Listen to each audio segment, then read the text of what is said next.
What is up, fellow bench warmers? Welcome to your daily fantasy quickie.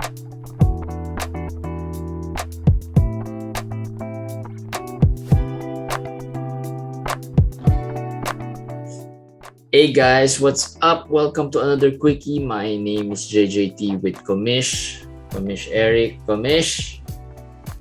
COVID. I think that's the theme of today. Of the season. I mean, just a lot. I mean, it's faster. I mean, maybe this is the new variant that we've been hearing about. Transmits faster, but seemingly not as potent, I guess, and not as deadly as the other earlier variants. I mean, players are able to come back with negative tests within, a couple of weeks or maybe less than that. This is the sign of the times. A fantasy basketball podcast talking about variants of COVID. Yes. But I don't think I according to what I heard, the US is not yet really purely the new variant. Majority is the old variant. So maybe this is not it yet, but with the way they're not really being careful, I guess, not wearing masks and everything. Yeah. It's Partying, bound to happen. Partying, it's bound to happen. And a lot of our followers are showing me their lineups, their teams, their lineups, and I can relate because my team is also down a lot of players. But I told them, just think of it as come playoff time, they're all immune. It's like natural vaccination. No, just not, even before that. I mean, at least you'll endure it for a couple of weeks maybe. And if you survive that, just get your team to maybe not lose a big 4-5 loss or 3-6 at worst, then you should be fine. But if you're at the frustration sets in when you are fighting for that playoff spot. But when you're like in the top 5, you'll be fine. Yeah, you'll be okay. You'll be somewhat okay. But if you're in the 8th, 9th, 10th, and then your lineup is that depleted, you're gonna be in trouble. So you have to, sell, I guess, some of these players. Yeah, and that makes this is not a joke. We're making light of it, but it's true. If you think about it, if they get COVID now, this is logical. Guys like LaMelo, for instance, versus, let's say, Trae Young or Chris Paul. I mean, he got it. He's young. He's gonna come back soon. So I think Chris Paul got it before, right? Oh, that I don't know. But I think last season. Well, that doesn't count anymore, right? I mean, you can get reinfected. Get it again. Yeah, so in case, according to scientists, 3 to 4 months of immunity, that would last until March or April, which is the fantasy playoff time. So LaMelo would be more, interesting to me. DeMar DeRozan will be more interesting to me. Nikola Vucevic, who got it, will be more interesting. Everybody who, right now, Giannis and Harden and everybody else will be more, be more safe, I guess, in that sense. And then it's the reality already. I mean, we can't really do anything about it other than, watch it play right before our eyes and hope we survive the fantasy week. But like you said, I mean, these days, it's not like before. Like 10 days is fast. I mean, 10 days is 10 days, but what? At most 4 games, but sometimes just 3 games, right? Yeah. 3 to 4 games. I think that'll be okay. You will even notice that it's already 10 days. Like LaMelo, he's coming back already. He's in the G League. Terry Rozier came back and nobody noticed. So it's really fast. It's really fast.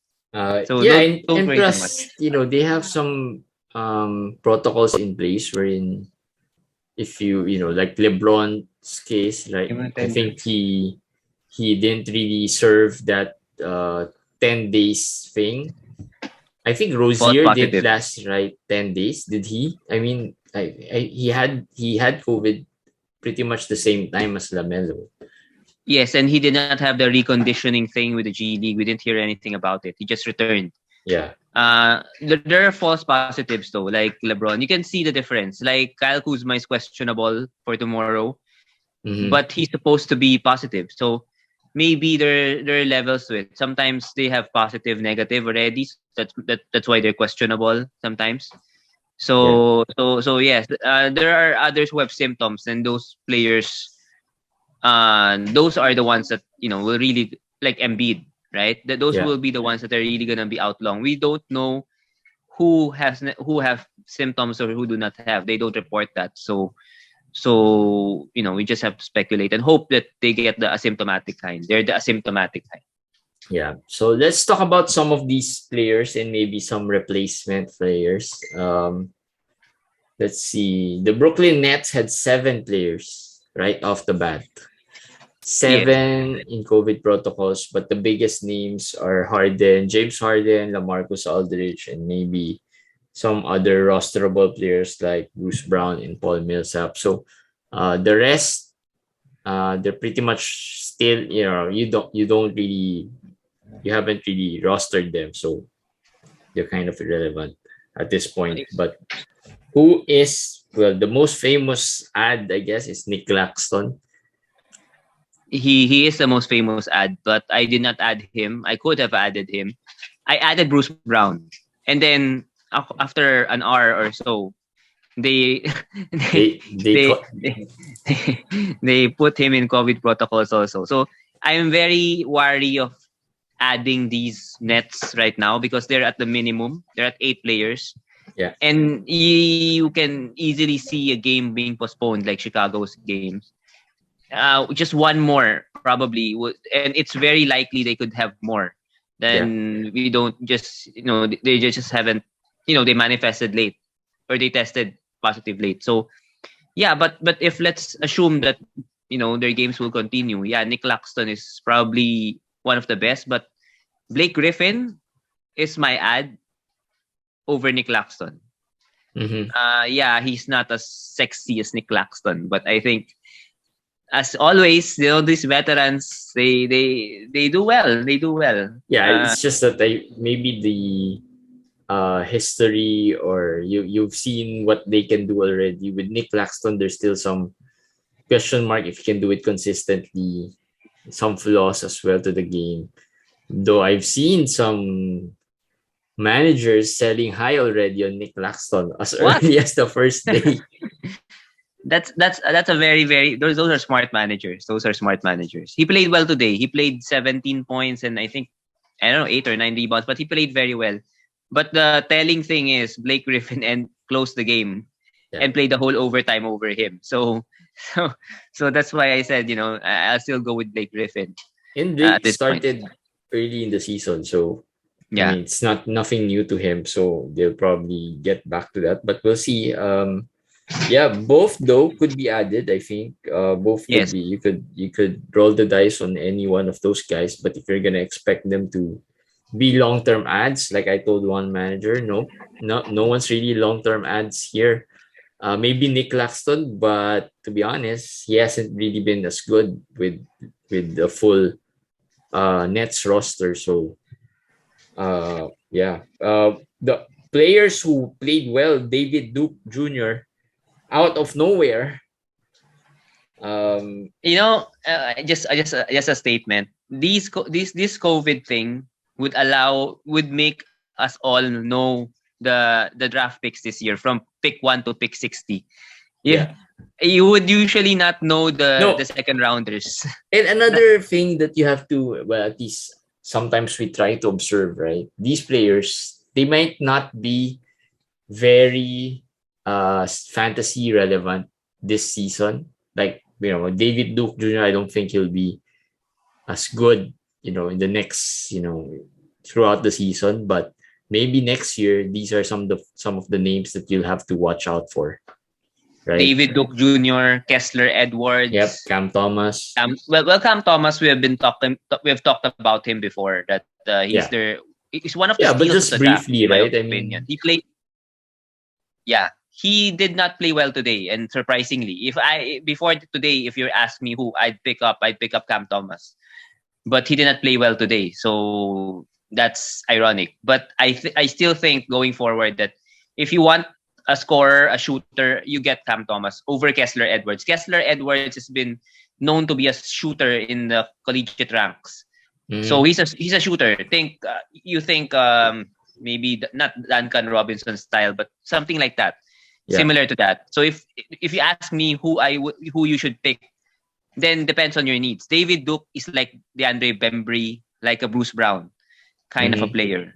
He's more of a defender, like the Royce O'Neal kind. That's his game. So it's up to you. What do you want? I mean, some people want 3-pointers, points. Well, some people value steals, blocks. So at least based from the game today, it was really David Duke's game that did he play well today? I think he had a double-double. Okay. So that's why he stood out a bit. He had 10 points, 13 rebounds, 2 steals, 2 blocks. Yeah, that's his game. Ever since in college, he's more of that enforcer, defender, hustle guy. Don't expect 10 points and 13 rebounds every game. He's not a good offensive player. He's not really a talented offensive player, David Duke. He's more of a, as we said, steals, blocks, defense. All right. So those are, and these guys probably maybe a flyer, a streamer, short term, like I said. You'll eventually drop them once Harden gets back, once Bruce Brown gets back. I mean, don't expect too much. And you better hope they don't get into COVID protocols tomorrow. Yeah, true. But even if they do, I mean, it doesn't hurt as much, right? Yeah. Just pick up the next man up. Waste of a move, man. Yeah, true. True, but yeah. Lakers has Talen Horton Tucker, Malik Monk, and Dwight Howard in protocols. Yeah. Carmelo, I picked up a Carmelo. I just forgot which league. Yeah, Carmelo, if he's dropped, probably going to be a good ad. Talen was the one who tested positive first. I'm sure he tested positive, and then they canceled practice because of him. Yeah, and then they decided to test everybody again because of him, and that's where Dwight and Malik tested positive. Mm-hmm. So I'm pretty sure Dwight and Malik are not symptomatic. Talen, I'm not sure, but with the Lakers, they're a very shallow team. They don't have depth. So, So I'm hoping AD plays. I'm hoping also. Yes, hopefully. Right? I mean, if AD doesn't play tomorrow, right? They have a game tomorrow. Yes. If AD doesn't play tomorrow, I'm going to be worried about AD. I mean, they're depleted and he should play. I mean, if nothing too serious, I think he'll at least have one game wherein he'll play through. I'll say 95% he will play. Again, if he doesn't play, I'm with Jeremy here. If he doesn't play, there's something more to that injury than they're telling us. And panic buttons will have to be raised with this. Yeah, then in Milwaukee, the biggest catch is Giannis. Literally the biggest catch. Yeah, and of course, they also had Dante DiVincenzo and Wesley Matthews, but Dante hasn't really been added as much. He was supposed to play tomorrow. But yeah, I guess that's going to be postponed. Tomorrow. Yes, he was supposed to play tomorrow. And Chris Middleton, as we talked about the hyperextended knee, might not play also. Yeah. So we'll probably have to start Pat Connaughton with Grayson Allen. We're going to be looking at Drew, Bobby Portis. I don't know if they're going to start Thanasis at the other big position because they don't really have anybody else. They don't have Brook. They don't have... Well, Middleton used to play the 4. So I don't think they'll start DeMarcus. They might play DeMarcus a lot, but not as a starter because they don't have any depth there. But for ads, Grayson, I was able to pick up Grayson in a 14-team league, and I'm happy about it. I think he should have a good game. And DeMarcus, I mean, if you're in deeper leagues, DeMarcus is for deeper leagues. I think He might get 25. I don't know if his body can take 30. So I'm probably gonna go 20 to 25 minutes for DeMarcus. Yeah. So which is good. Which might be enough. Which might be enough for him. Yeah. So those are the ads for the Milwaukee, and then the Knicks have, well, RJ Barrett and Obi Toppin are probably the names. Quentin Grimes was supposed to be the ad. That's my point. Add him, and then he's the next one in COVID protocol. Yeah. So who else is left with the Knicks? Kevin Knox. Yeah, that's why I see a lot of Kevin Knox moving up in the ads list. But nothing, not really exciting enough for. Who's exciting if Kemba played? But I'm actually looking at the free agent and was wondering if Kemba played or has played. And I'm thinking as well. I was thinking as well if they'll play Kemba because of the depleted lineup, but no. Well, I guess the only big name there is RJ Barrett, who has been consistently part of the rotation. So I guess that's going to be easier to replace because there's just one player. It's not like the Charlotte situation or the the Nets situation or the Chicago situation, wherein pretty much all the starters are out. Not yet. Not yet.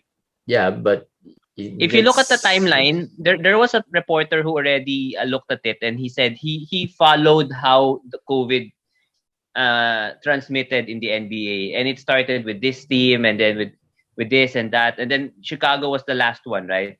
Yeah. And Chicago played New York like 6 or 7 days ago, and then it started there, and then Chicago played. I'm not sure if it's Brooklyn, exactly 8 days ago. If I'm not mistaken. So they're following it right now. I mean, people don't have anything to do, so they're doing some investigative reporting, some scientific reporting.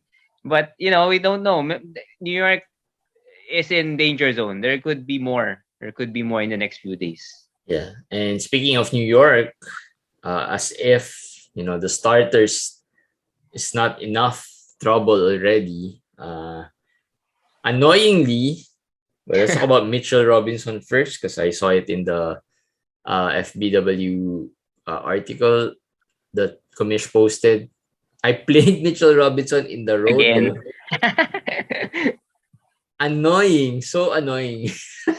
How many teams is your Roto league? 14. 14. Okay. Are you holding on to Mitchell Robinson in your Roto league? Well, there's really not much players to add. So I'm just holding on, and plus, the blocks is not really something I'm good at this point. This is the question.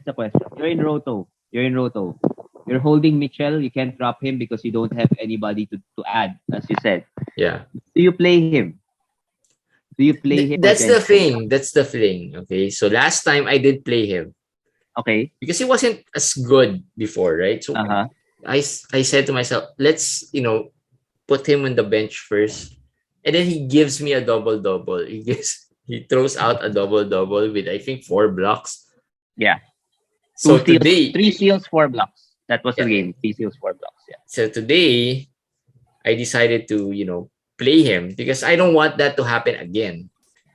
And he gave me a stinker. So, I think these players are going to be hard in the sense that it's really going to be hard to tell they're not going to be consistent enough. And that just says a lot about the team I have. There are players that can have good games, but you'll have to play the guessing game, and they haven't really done it consistent enough. I'm just gonna add there, maybe like you have to look in Roto, maybe with Mitchell. Example is Mitchell. You really have to look at matchups very carefully. I learned this from Max, so I'm gonna tell our viewers also. Let's say Mitchell, that's a good example because his value is really blocks. So you look at the stats of ESPN or Yahoo, the opponent stats. If their blocks is Oh yeah, high. yeah, I yeah. mean, Max mentioned that in his yeah. first guesting with us that Then you you have to play look at Mitchell. which teams are easily blocked. Yes, something like that. But right, basically that's the concept, that's the idea. But right now, going back to Mitchell, his value is, I don't know, basically blocks, because even rebounds is averaging 4 or 5 the past few games. Yeah. Today he had 2. So in 12 team, I really don't see how or why, or I mean, how can you keep him in your team? I mean, uh, Yeah, in but 12 team leagues. I think the only reason why people keep him, because I have I think one or two in the head to heads, is because well, there's really not much player, not many there. But here's one guy. If you need the block, maybe you'll just have to pick up Hassan instead of Mitchell, right? I mean, Yeah, that was what I was gonna ask you. Javal McGee, Hassan Whiteside, yeah, are these those guys guys are. better owns than Mitchell Robinson at this point? Because I personally feel yes. Yeah, Yes, I he think might be Hassan, better. yes. JaVale, I'm still a little on the fence, but with the Aiton situation where Aiton played today, but it seems like there's something lingering with Aiton because he has missed games as well before, right? So he Yeah. might be missing some more games later on. So I'm a little on the fence with JaVale. But yeah, Hassan, I think is I've seen Hassan play with the Jazz, and I think he's the best. He fits best with that team because he just replaces a guy who is similar to him, but that's just way better than him. So that's just perfect for him, and he doesn't need 25, 26 minutes to produce. He needs 20 minutes, and that's fine. Yes. So yeah, Hassan I think is probably a better player right now. The annoying part with the Knicks is that Nerlens Noel has not been doing anything also. Better with the steals and the blocks, but overall not the boost that we hoped when he was named the starter. So nothing really to get to mine in New York right now for their bigs. Yeah, and nothing really exciting fantasy wise. Yes. In the Yes. Knicks side, who do they have there? I mean, their best guy, Julius Randle, is also struggling. Who's Um, next, right? yeah, I'll just mention something about Randall. I'm not saying he's gonna be a bust, but for sure he's a bust in the sense that he's not gonna be a second round value this year or early third. At the very very least, probably for me, it's an early fourth. Randall today he made 5 threes.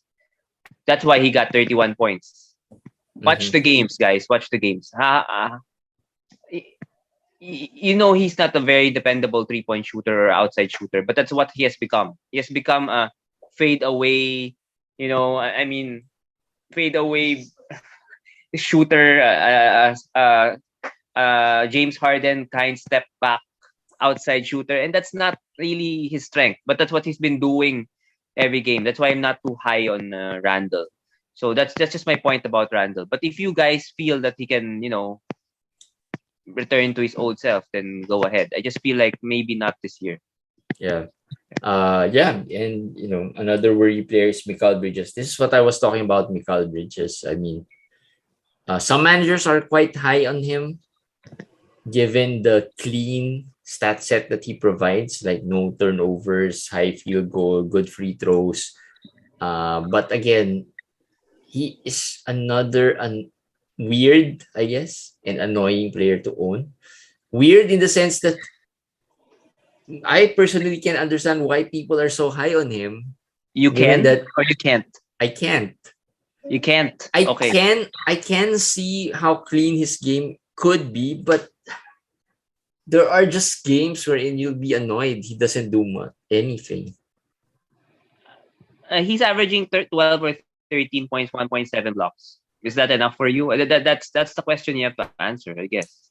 I I mean, I guess don't where care you about. pick him. I mean, there are managers who are really really high. Like um, feels like he's top 50. Is he top 50? Top 60. He's top 60 this year. Yeah, so at least he's close. It's just again, that, there are zeros sometimes. I mean, the ranks are skewed because like field goal is high, free throws are high, yeah. but how many attempts does he take? Does it matter if he only takes a few attempts, right? If you're 3 out of 3, and then in your team, what percentage is 3 out of 3 of your whole field goal? Yeah. Field goal or free throw, let's say, it doesn't matter if like Randall scores 7 out of 20, your 3 out of 3 will be useless. Yeah. Right. The volume shooters and are the more important ones. That's why I agree with Jeremy. I mean, sometimes you really don't feel it, but maybe in Roto, yeah, there's value there. There's value in Roto, but in head to head, I think in Roto you won't be afraid to roster him or put him in your lineup because he won't really hurt you. Mm-hmm. Right? Yes. But there would be some games wherein, he gives you just a little of this, a little of that. Not really that big when it comes to the counting stats, I guess. At least not consistently. And for example, what kind of deals you can get for Mikal? One of our friends asked about the offer he got, Mikal for Wendell Carter Jr. And he thought about it for a while. That means, those kinds of deals, right? It might. And who would you rather have there? Wendell. That's our friend, Sir Benny of Yeah. Liga. So, yeah, I saw that. I saw that in the Viber group chat. But that's my point. I mean, in the drafts, sometimes Mikal goes way, way higher than players like these, Wendell. Yeah. But for sure. Yeah, that's what I don't understand. Why are some managers really so high on Mikal? But given for me the draft, which Bridges would you rather own? I think we asked this early in the season. Miles Bridges. But I think the Mikal thing, just to add, I think in the draft people expected him to take a step forward this year with his scoring, with his usage. That was the expectations because of last season he was good in the playoffs. He was good, I mean, the finals and everything. So people expected this regular season he would take a step forward because, of course, Devin Booker, people are expecting is more tired. Chris Paul is older. Today, it's been a couple of weeks wherein Devin Booker has been out. Yes. Right? And I haven't really watched much Suns game, but I don't see Mikal throwing up really big numbers. So I just don't think the role is not that for Mikal in Phoenix scoring. Yes. That's why I put him here. Because, I mean, Devin Booker is already working out, so he's about to come back. And we haven't even felt anything that like Mikal Bridges is on fire, but you know what? You don't, right? You don't. No. So that's the reason why I put it. He is probably, the other 3-and-D guy for Phoenix. Who's the other one? Jay Crowder, I guess. He is the better one than Jay Crowder. Actually, I feel like Cam Johnson is probably one of the better. Probably I but Cam Johnson doesn't do the D part. Oh, he does. Lately, a while ago, he was the one who was guarding. What were they against? Yeah, but the stats wise, though. Yeah, that's true. But I mean, in fantasy, that's the how we define it. Yeah. I'm not saying Cam is better than Mikal. I'm just saying that. Yeah. You felt Cam more with Booker out, right? Like Cam Johnson is an ad because he's been playing well because Booker is out. You don't feel that? No, I think the only reason why you feel Cam more is because you just picked him up in the waiver. That's true also. Yeah, that's you just picked him up, and if you pick someone up and he scores 15, that's big already. Yeah, that's true. Right? That's true. Mikal, you drafted him 60 and he scores 15, and then the next game he scores 10, 9, and then does nothing else. Then you're gonna feel that. You're gonna feel that in a bad way. So I think that's the big difference. I mean, you'll really notice Cam Johnson because I just picked this guy up, right? I mean, yeah. So there, worry Mikal Bridges. And another guy in the worry was Alec Burks also from New York. Yeah. Ever since the back-to-back 25-point, 23-point game when Kemba was benched, He's averaging 11 points, 2 rebounds, and 2 assists, and 30% shooting. So the Knicks though are not as good as they were last year. Yeah, for sure. And I think that impacts the fantasy value of these players. Players like Randall, players like Fournier, Derrick Rose, right? Even Noel and Richmond last year were somehow decent, right? Robinson, you mean Robinson. Mitchell, Robinson. Yeah, Mitchell. And Nerlens. Nerlens was okay last year. Yes. Rosterable. The team is about to implode. It's near implosion mark. So I'm just worried about what will happen if that happens. I mean, what will Tibbs do? Tibbs can be a madman, I don't know if what kind of changes he's gonna make. But with going back to the Alec Burks thing, just an example of don't, whenever a player becomes a hot ad like Dedmon and Burks, and then they explode in the first few games, always try to trade them. And that is just my last piece of advice. And I've told you this before, and just giving Burks is another example of this theory of mine. Yeah. Also in trading, because I got a question this morning about a manager complaining because a co-manager within the league was proposing a trade, kind of a lopsided trade. I won't mention the trade because they're part of the FPWA, and I don't want it to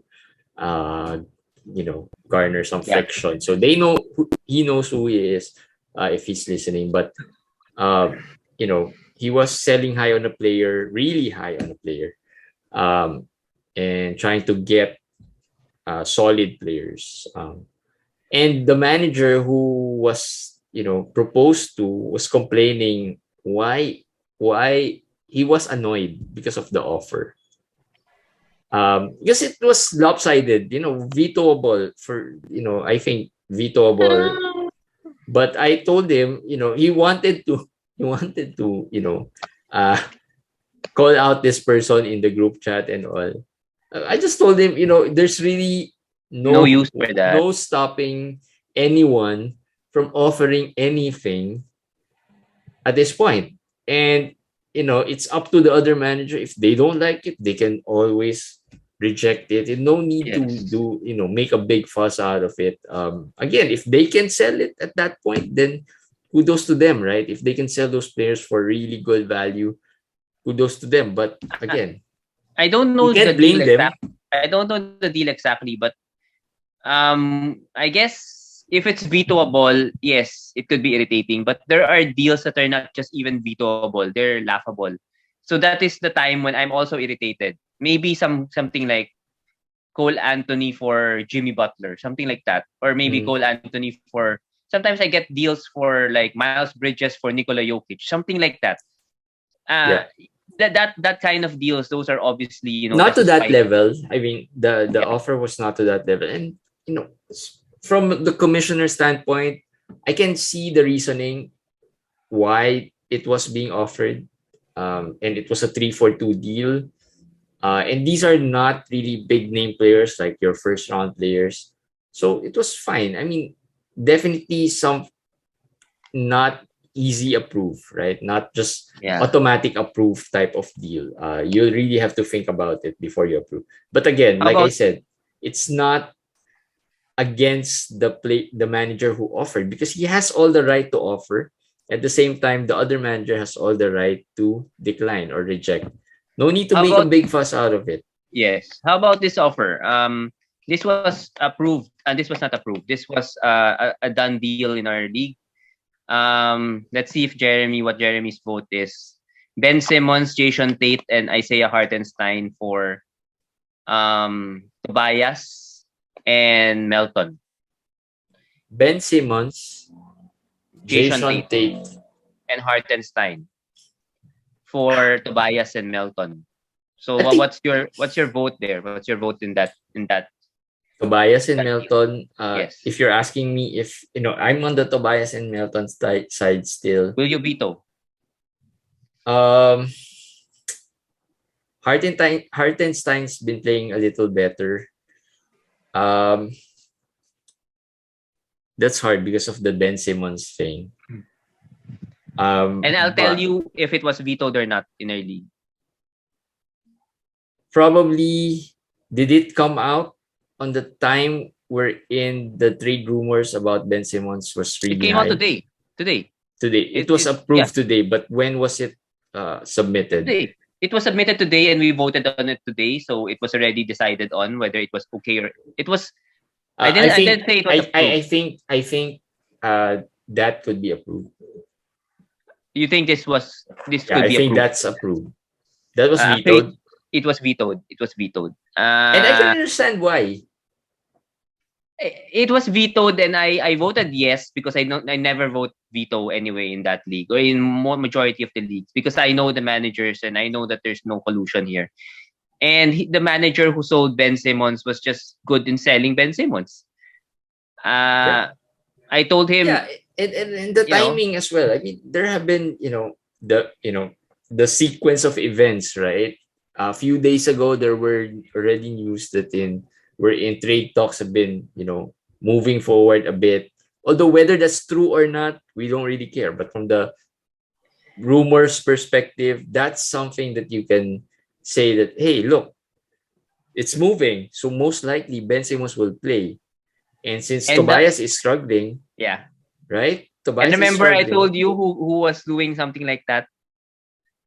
Our guest before. And he was the one who sold Ben Simmons. And I told him, if you can pull this off and if the league approves this, you got to get the trophy. I mean, you had Zion and Ben Simmons, and you were able to sell them for Middleton and Tobias. I mean, I said, I salute you. I salute you. But again, that's why I said yes. I knew it. No, that's why I said part wherein this guy was good in trade, was just really good in trading. No. That's why I salute. I didn't vote no or veto because I know there was no collusion because he doesn't know both of those managers that he dealt with for a fact. I know that for a fact. So he just messaged, and actually he didn't talk to them for long. He told me what he did, and I said that's very good, very smart of you because one was a punt free throw, so he's now selling him Ben Simmons. Of course, given the news that came out. Yeah, right? The timing of the news. Yeah, the timing of the news. If he tried to do this a couple of weeks ago, that would not be accepted by the other manager. Yes, and in a way, it's unfair to him because it was vetoed. I really think, based on his name alone, because people know like you got one over the other manager. Is this the same league wherein he traded Zion for Middleton? Yes, it's the same league. He drafted Zion and Ben, and when he drafted Zion and Ben, we were all laughing already. But he knew what he was gonna do. He was gonna trade them, and we were said, "You're not gonna be able to trade them." Well, he did trade them, although this one was vetoed. I still consider it as a trade. So, So let me just never say never. Let me just tell you why I feel they vetoed it because of the Ben Simmons thing. So it would look like a Tobias and Melton for Jason Tate and Hartenstein, right? Because some other managers would still feel that no, Ben Simmons would not play. But let me also tell you the other side on why it can be approved because of the Ben Simmons news. Melton has been up and down. Tate has been more consistent as far as playing time, the numbers, the counting stats. Melton has been up and down, all just a name value at this point. I mean, even without Ja Morant, what has Melton done? Not much, right? So So I think that's you have to think of it that way, in such a way that Melton has been struggling. I think of it this way: if the Zion for Middleton thing was not vetoed, there's no way this should be vetoed. That's just my thing. For me, Zion, the Zion deal. For me, I told him. For me, the Zion deal was worse. And even if they said that he was going to practice already or whatever, I said, any manager who has played long enough knows that fractured foot is no laughing matter. And whether you believe the Zion pictures or not, man, I'm pretty sure about 80% of the people would believe that Zion is as big and is not really in playing form at this point. I mean, yes. Even if that's fake, I'm pretty sure 80 to 90% of the managers who are playing fantasy believes that, maybe the 10% are those, or maybe the 10% are those who own Zion, right? They don't believe that. But They're the ones who again, believe that he's still gonna play. the lesson here is never say never. Just keep on hustling, keep on trying. Yeah, that's why I wanted to bring this up, because trading, there's two managers in a trade. If someone offers you something, even if it's laughable for you, maybe for that manager or other managers, it's not laughable. So just decline it. Don't, no need to make a big fuss out. I know some leagues, they bet veteran players because the expectations is these are veteran players. Yeah, true. These are veteran players. That's why they're making those types of trades. Right? That's why Yes. they're offering those types of trades, because they know if they can get one to just, catch the bait, right? They can catch bait on just one, they won that trade, right? So expect more of these types of trades from veteran managers as well. And if you don't try, you will never know. Yeah. I know Jeremy, and I know someone. I'm not gonna say the name because whatever, that offers low ball offers.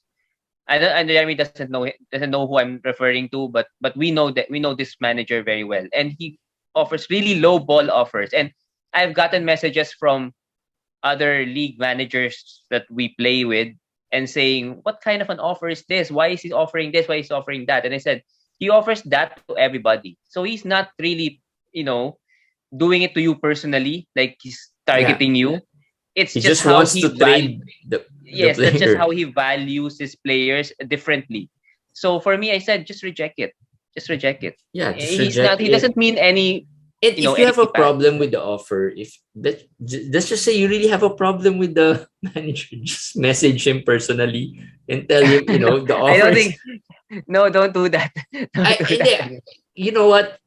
I just say that because maybe if you're, really kind of interested in dealing, because I told them if I get those offers as well, and all I do is decline them. If I see a player there, because sometimes there would be one player there that you like, right? In that case, maybe I would like Jason Tate alone only, right? So I'll negotiate to get Jason Tate only without taking in the other players, right? Oh, I see that you're trying to trade Jason Tate, and I really want Jason Tate. So maybe what's a deal we can do to get Jason Tate? I mean, that's the type of thing that I was suggesting, just to message him if you like the player, one or two of the players that he's offering, because obviously you're not gonna like everyone. That's why you're declining it, right? So, but if you see one that, this one's okay, but I want it, but not of this value that you're asking for. This one is what I'll give you. Nicely. Jeremy is not telling you to message them and then ask for a fight. Yeah, no, just message them and tell them. And another tip. Like if a trade gets vetoed, you after the veto, you offer something for the vetoed players. That's what I'm doing right now with the Max deal. Tobias and Melton the deal was vetoed, so now I'm offering my players for Tobias and Melton. And just, I mean, if the manager was gonna sell him already, right? Yeah, you already know these are players for sale. Yeah, that's it. And I saw what he was willing to give for Tobias and Melton already. Yep. So maybe if I improve it a little bit, I can get them. So that's a tip. That's another tip. You always, and it also, I mean, of course you'll say that there's not a lot of deals that get vetoed. But sometimes if you know the managers in the league, like, hey, I offered this guy this, just listen. Oh, you offered him that. Okay. You get information. Like you offered him this player and he said no, but he wants this. So, okay. So you can gauge how the managers value their players also. Yeah. Yeah. So those are just some trading things that, I feel could, help in the, building of at least the camaraderie in the league, rather than just taking it personally or being annoyed. Just reject the trade offers that you don't like, and no need to, make a big fuss out of it. All right, that's it for our daily fantasy. We didn't talk about any feel good players, but Steph broke the record, and pretty much that's it. That's the news today. that's the feel good news. Although, did he do well today? I don't think he shot well. Didn't shoot well. So yeah, but at least he broke the record already. So hopefully he gets it going like he did earlier this season. All right, we'll see you again tomorrow, guys. Bye. Bye.